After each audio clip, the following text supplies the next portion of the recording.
I wanted to make a short video on how to install a kill switch in a 3rd gen 4runner. I installed it on mine already, and I have my buddies right here, and we're just starting to work on it.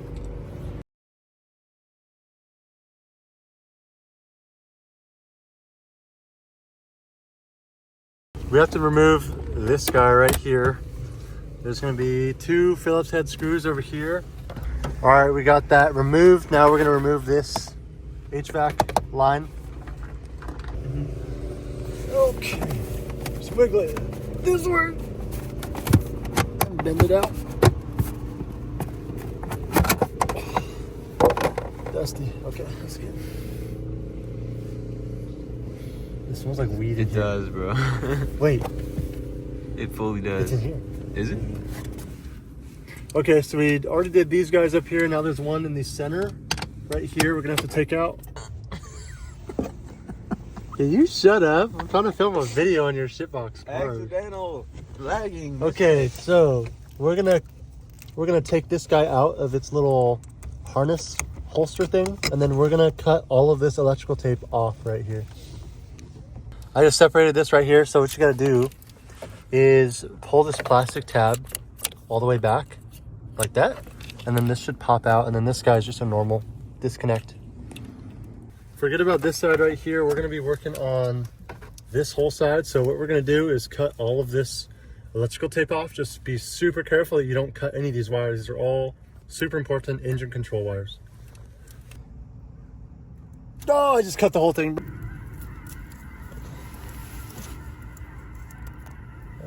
Okay, so you're gonna be looking for a black wire with a red stripe in it. That's the ignition coil power. So when that's not connected, there's no way to start the car. There's no way to roll start it or anything. And I found it. It's right here, big black with a little bit of a red stripe in the middle.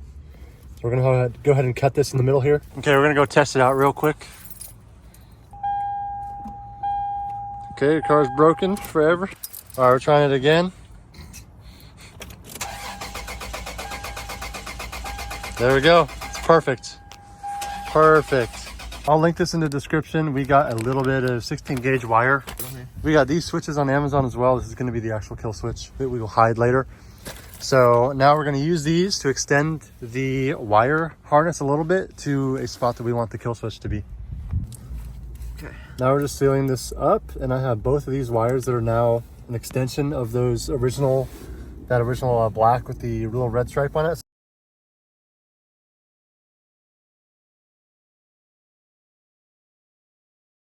This is going to actually lead to the switch itself. I'm not going to tell you where we're going to put it on this car, but you know, anywhere on the car you want to put it is fine. This is what we have right now. This is our little splinter wire coming off that's going to go to the switch. You can go ahead and plug these guys back in, and then we're going to find a location for this guy. Okay, we're going to give it a try. Hell yeah. There we go. Turn on. Boom! Yes, sir! Let's go! Let's go!